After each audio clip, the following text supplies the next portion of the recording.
Matapos ang halos 3 linggong pagsasanay at pakitang gilas ang 61 tauhan ng National Capital Region Police Office o NCRPO. Sa larangan po ito ng tinatawag na Disaster and Rescue Operations. Bahagi po yan ng kanilang paghahanda sa pagresponde kapag may kalamidad. Nakatutok si Susan Enriquez.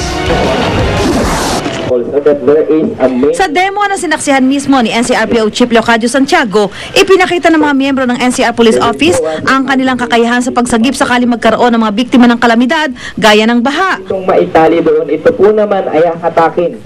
O di kaya'y may tumaob na bangka. Di man moderno ang kanilang gamit, handa raw ang mga pulis na magligtas ng buhay sa kahit anong paraan. We experience Ondoy, we experience yung previous to that yung flooding. May district tayo na konting ulan, flooded ka agad.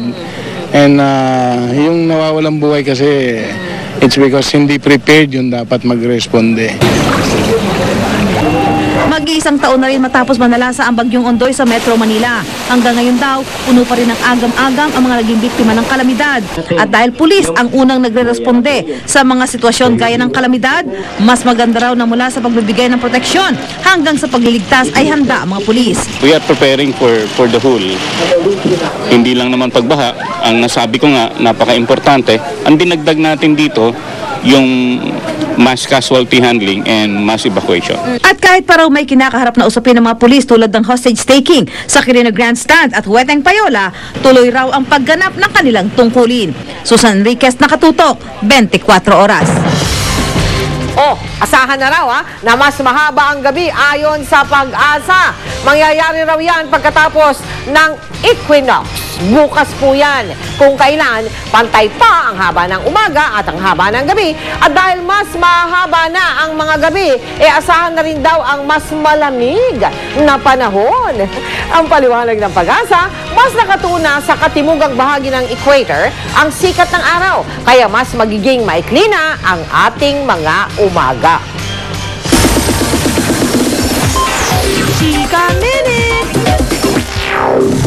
Very busy ngayon si Don Zulueta sa pagbibida niya sa isang musical comedy play. Ano naman kaya masasabi ni Don sa pagpapakasal ng dati niyang leading man na si Robin Padilla at ni Mariel Rodriguez? Alamin sa chika ni Lars Santiago.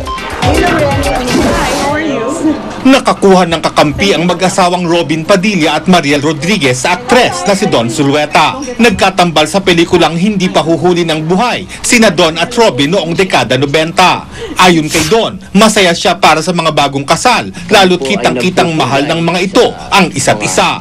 Ngayon, syempre, maraming mga sinasabi-sabi na kasi bakit pa din na ito, ngayon inaamin naman or what. Well, pabayaan na lang natin sila. I think ang importante masaya sila. Let's wish them well. No? And let's hope that this union will also last. Masaya rin si Don sa kanyang buhay may asawa.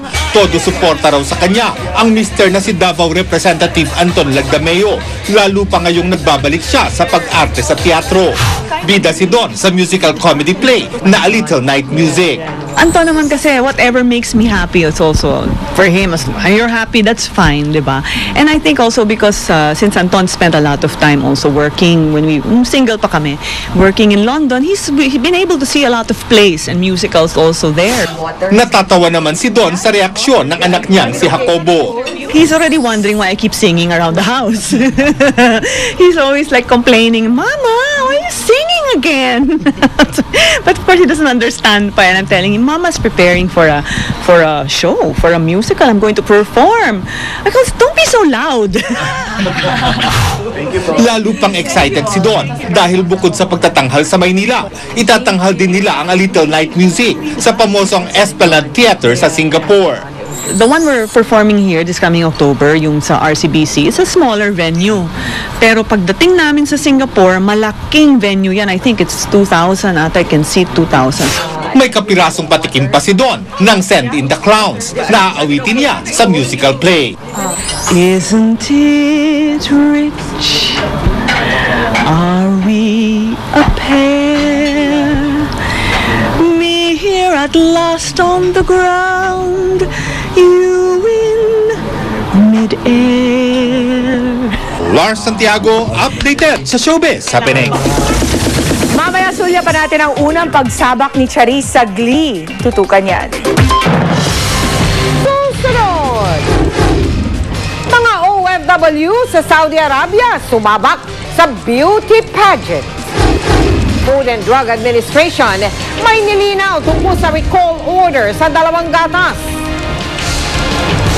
At si Justin Bieber at film singer na si Jasmine Villegas nagkakamabutihan na raw.